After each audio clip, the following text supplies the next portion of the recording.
Hey guys, this is Canfrey15, joined by my co-host, the Red Wolf, and we are back again. It's been a while, actually, for Eden's Zero. We've been putting it off for a little bit too much, but we're back now. So. Yes, for the time being, because we don't know when episode 4 review is going to go up. Mm-hmm. So, also, I watched the latest One Piece episode, and may I just say I'm a little confused. Is it about Yamato? Yes. Let me guess. You think she's a girl because of her voice? I think. Whatever. Carry on. Yeah, I did my review of that episode. I'm starting to believe that it's not a he, it's a she under that mask. Mm-hmm. The question is Kaido's quote-unquote, I guess you can say, daughter hot? Probably, with every dang One Piece chick we've seen in this series. Well, it's a Big Mom. Mm-hmm.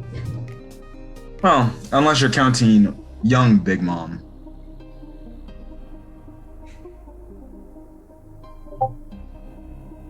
What happened? I guess she must have ate too much sweets. But she always ate sweets though. And then all of a sudden, like during her, why are we talking about this on Eden Zero? Yeah. Look, we went off the script there for a bit, but anyways, we're back with Eden Zero. This time we're talking episode 3, which was a pretty interesting episode for some reasons. We get introduced to a new character, well, technically 2 new characters in this episode, and we get some more fairy tale references. Telling you guys, it's so obvious. Why are they so obvious? Anyways, let's get into this. They are different universes, my butt. Okay. And so my co-host feels some sort of way. Mm-hmm. Anyways, let's get to this episode review. We're talking about episode 3 of Eden Zero. Now, obviously, last week we got more into the last episode we covered mostly the backstory of how Rebecca and Happy met and stuff like that. So eventually, after the events of that episode, they go back to the guild to finally enroll Shiki into the guild. We kind of find out that Rebecca herself isn't kind of enrolled in this guild. She doesn't have a guild membership as well. So it's funny how she's trying to sign up Shiki, but her herself is not signed up into this guild in Blue Garden. Yeah. So, yeah, we actually run into a friend of Rebecca, which her name is Clarice Layer, which is kind of a cheerful, funny girl, I guess you can say. She was very worried about Rebecca. Who cries at random? Yes, on Granbell. I swear if you watch the dub, I feel like I've heard her voice before. I just can't remember the voice actress. Yeah, she does sound familiar. I just don't remember from where. Yeah. When I did the cast listings, I couldn't find her name, so yeah, it's not like she's even important anyways. She's kind of just like, oh, I'm here and stuff like that. Now, a new character we do get introduced to that I guess you can say is kind of quote-unquote Rebecca's B-Cuber rival, is the girl by the name of Labilia Christie. Now, I know there's a girl by the name of Homura that appears later on. I think I've been calling her the Wendy lookalike, but I think, to be honest, Labilia looks a lot closer to Wendy, other than the eyes. Mm-hmm. But Labilia Christie, before we talk about how the type of character she is voice acted by the voice actress Lizzie Freeman. Some roles she did are Chizuru Mizuhara from the English dub of Rent-A-Girlfriend. She was also Cardinal from SAO, Alicization.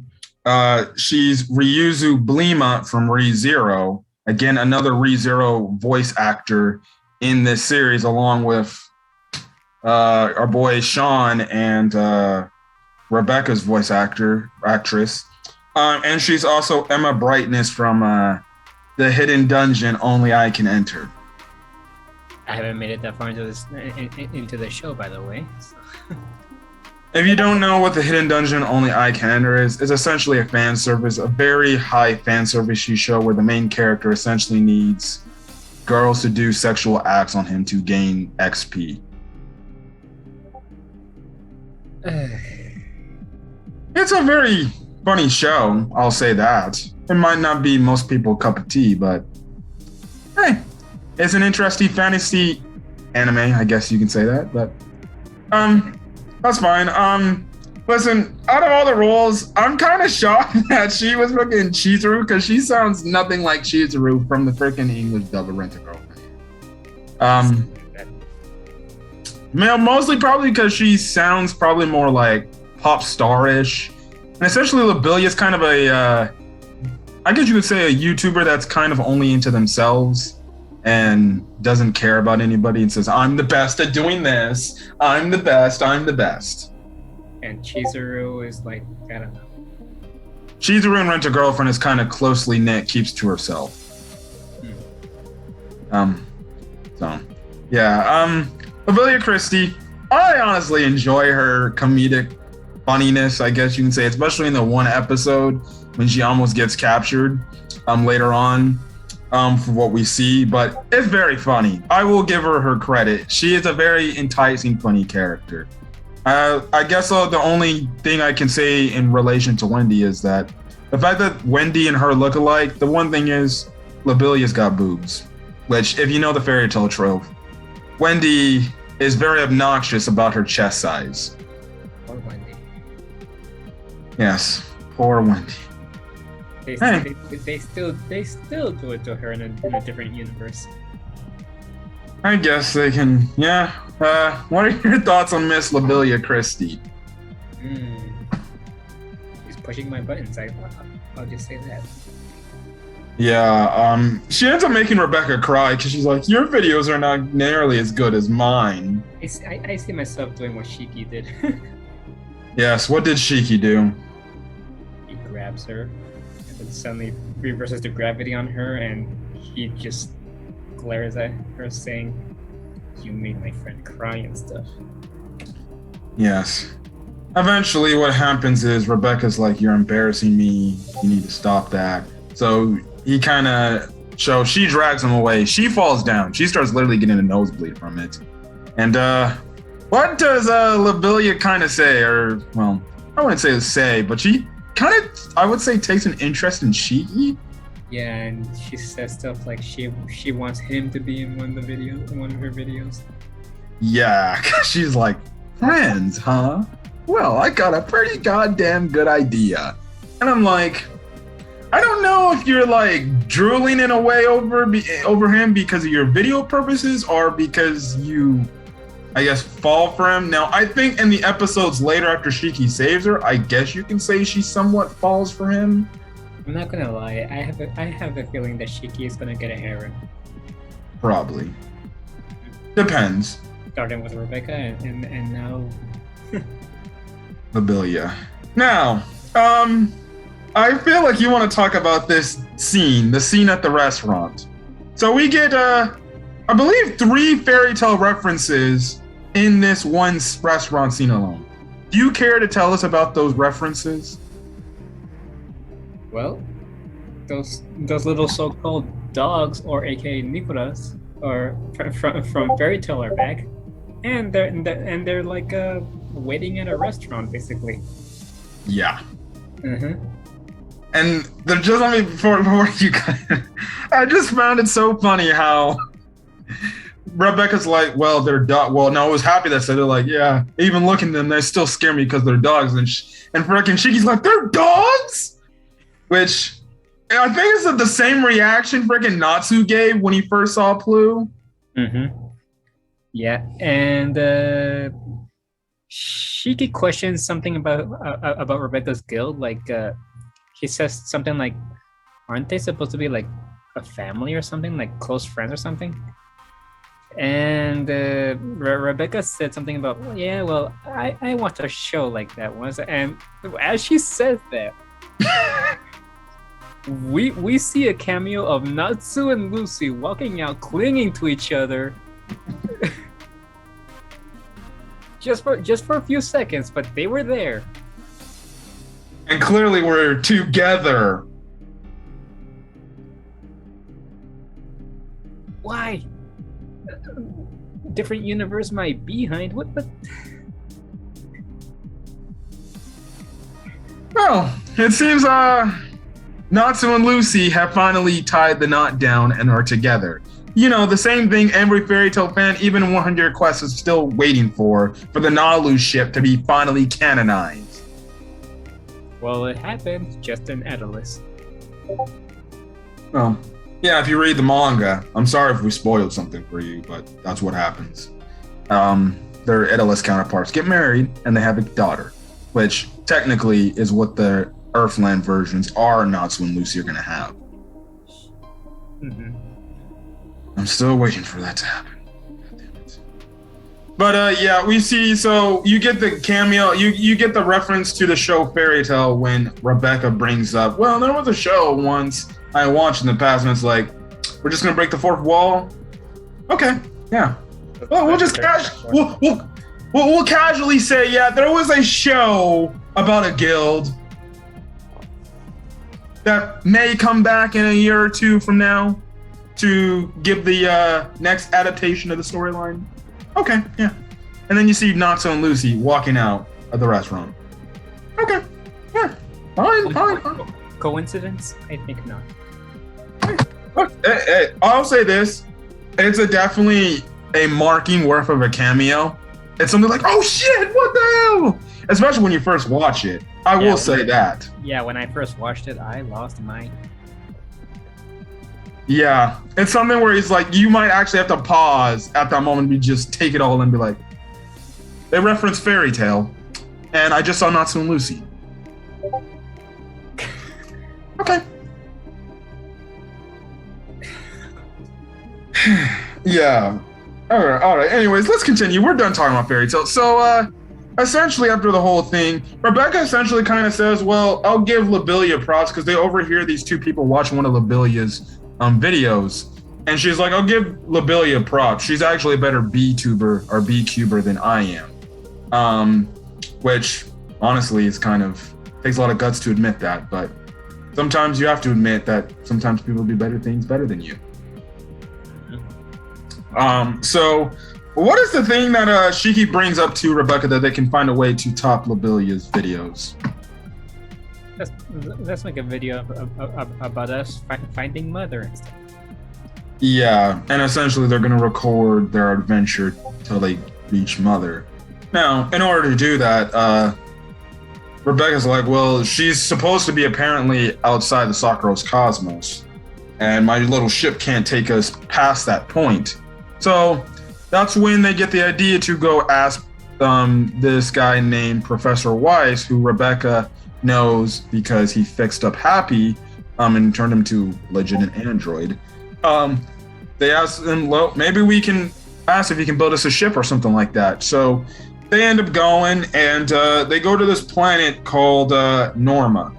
Now, before they go to Norma, before we cut to them arriving at the planet Norma, we see the space pirate Urza clone Elsie show up. Elsie. And huh? Elsie Crimson. Yes, Elsie Crimson. I find it. Damn, Urza Scarlet, Elsie Crimson. Yeah. And they're practically the same type of color, scarlet and crimson. Mm-hmm. It's fine. She presses the one girl, Clarice, and ask her like, "Have you seen Shiki?"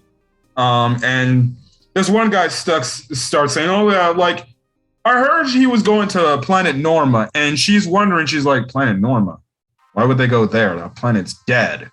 Now, and a few episodes later, we find out what they quote unquote call the planet dead.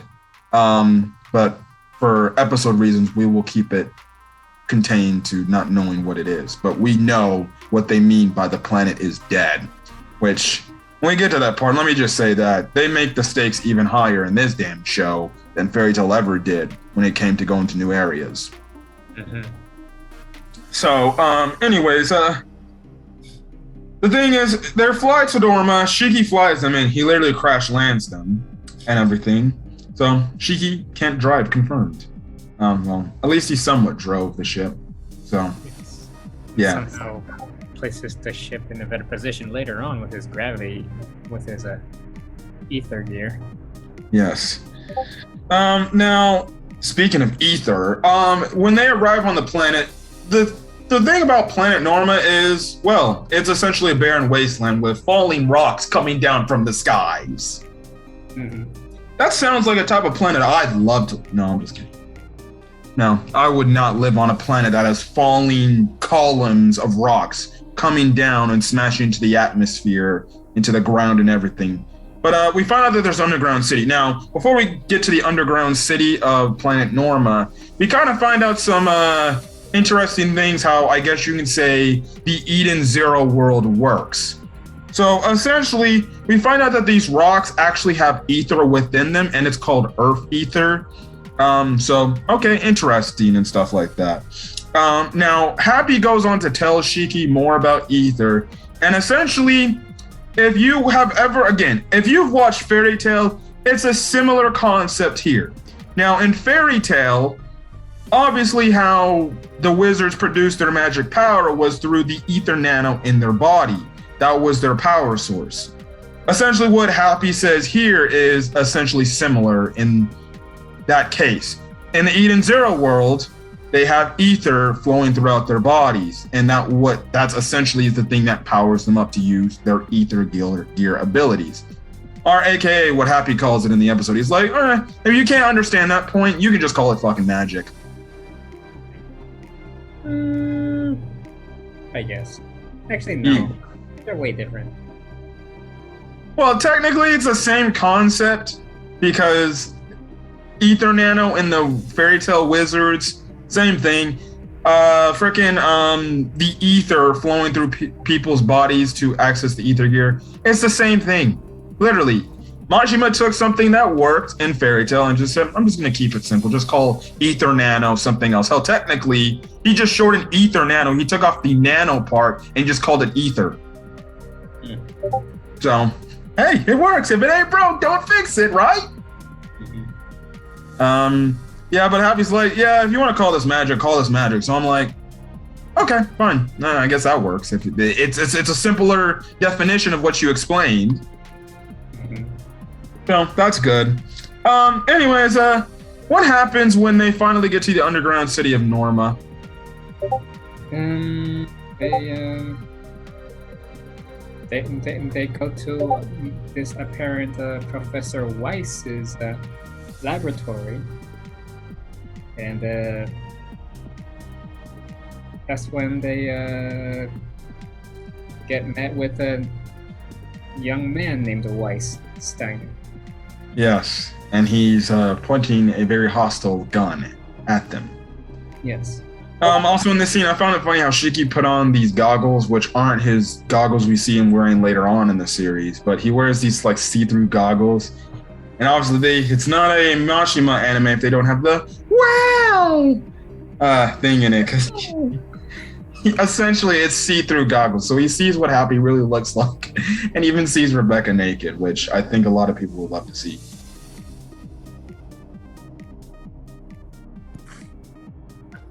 I'm sorry. I'm sorry. Anyways, yeah, the episode essentially ends with this. We cut to 20 years later, and we see these scientists on this rock, on this, I guess, mini planet or something like that. And they literally say, there's remains of a boy and a girl. Now, one of these scientists picks up what looks to be Rebecca's B-Cuber necklace that is hanging around her neck. And at the bottom, it says the words Eden Zero. Yeah, now, we understand now. We find out later why technically the show is called Eden's Zero, but we're gonna keep that to ourselves. But seeing this, it's like 20 years later, what the hell happened to them?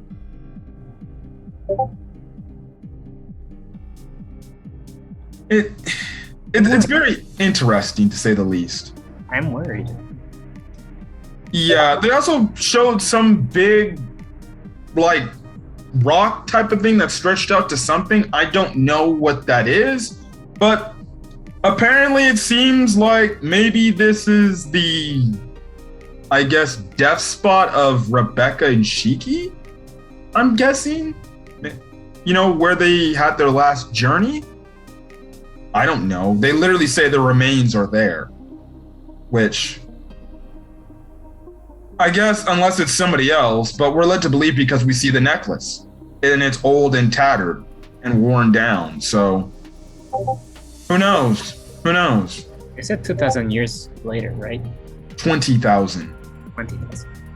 So I'm guessing they must have died. Probably. This had to be definitely. They must have died like years after that event, I guess. Because you see the necklace, it looks like it's old at like ancient type of stuff. Now, the question is, does that necklace still work? If that's the case, then maybe they would see her recordings and stuff like that. So it would be very interesting. But that was definitely a very interesting cliffhanger to leave off the third episode, to say the least. Yeah.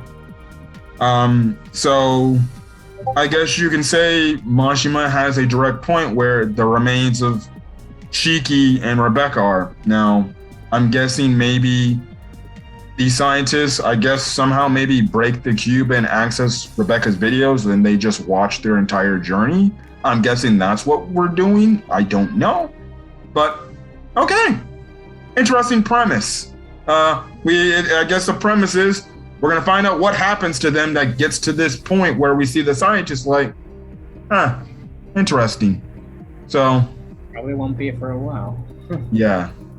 So I guess this is a definitely big mystery that will definitely be explained by the end of this series. Quote unquote, the manga is still going on at this current point in time. So yeah. Also another thing I like to make the mention, Shiki, as he's saying like, well, we need to get a crew and stuff like that. I'm like, I'm not trying to say Eden Zero is giving me One Piece vibes, but it seriously feels like it's giving me One Piece vibes, especially with what we see later. Oh yes. I always thought that Hiro Mashima's animation did seem similar to, you know, One Piece. I guess you can agree with that. But I thought the third episode was a good episode. The arc we're gonna get into, and honestly, we'll get pretty emotional, especially when we get introduced to characters like Pino. Oh man, that's so adorable. But anyways, we'll talk about in the coming weeks or coming days, hopefully not like 2 or 3 weeks since the last episode review. We'll try to get these to be a little bit more consistent with our uploads.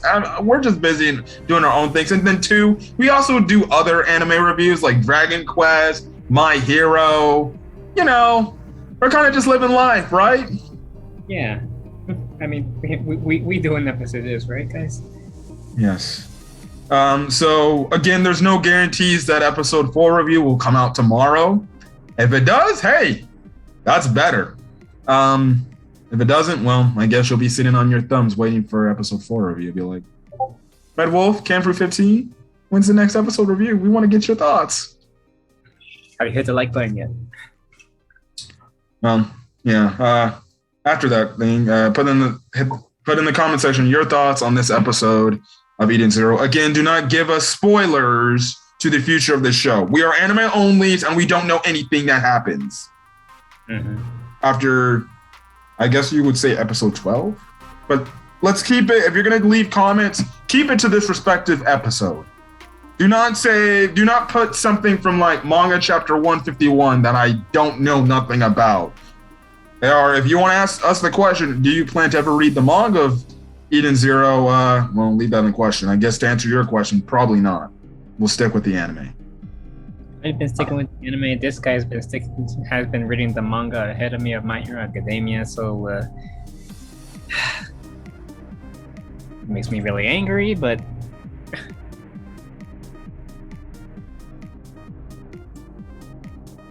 Hit that subscribe button to not only my channel, but the Red Wolf's channel. You can watch his struggling rage moments. have you seen them? You should, man. I think you'll be laughing your butt off at the very end right there. You'll be laughing your I can guarantee you'll be laughing your butt off. I saw the rage moment. And let me just say, What? What? I was cracking up. You sure? What happened? You died multiple times. 2. You big giant boss. What did the boss look like? I don't know. Huh. All I just know is you died multiple times, and it made me happy. Oh yes, good question. Are you gonna do Sonic Colors? Since that comes out tomorrow. I gotta think about that since right now I'm kind of broke. So. Yeah, I'm really broke after that. Anyways, well, if he does Sonic Colors, I guarantee he'll probably update you on your channel. So I want to finish my Code Vein playthrough before anything, because I mean it's a struggle, but yeah. I'll leave his channel in the description below. But other than that, we'll catch you guys later for the next Eden Zero review, whenever that is. If you want to get any more thoughts on any other Hiro Mashima projects I'm talking about, I'm actually doing arc reviews of Fairy Tail, which will probably be at the end. The last recent arc that I have recorded or that uploaded to YouTube that is already on there is the Key of the Starry Sky arc, which is the arc before the Grand Magic Games arc. You know, the arc with more Lucy about her father's death and Michelle. Mm-hmm. Something. I heard you learned to appreciate that arc. Yes, it's all right. I've honestly liked it now that in my rewatch. Now I still hate Eclipse Celestial Spirits arc. That's never gonna change. that we can both agree on. The only thing I like about that arc was Gray Michael Jackson dancing. That was the only good thing about it. The thing I hate the most about that arc is the opening, the first opening. Oh, mysterious of magic. I like the opening after that one. Thank you very much. We're gonna get out of here before I torment Denzel with more mysterious and magic. I will exit right now. Anyways, guys, we're gonna get out of here. Hopefully you have a great rest of your day and I'm enjoying this video. Until then, guys, peace. Peace.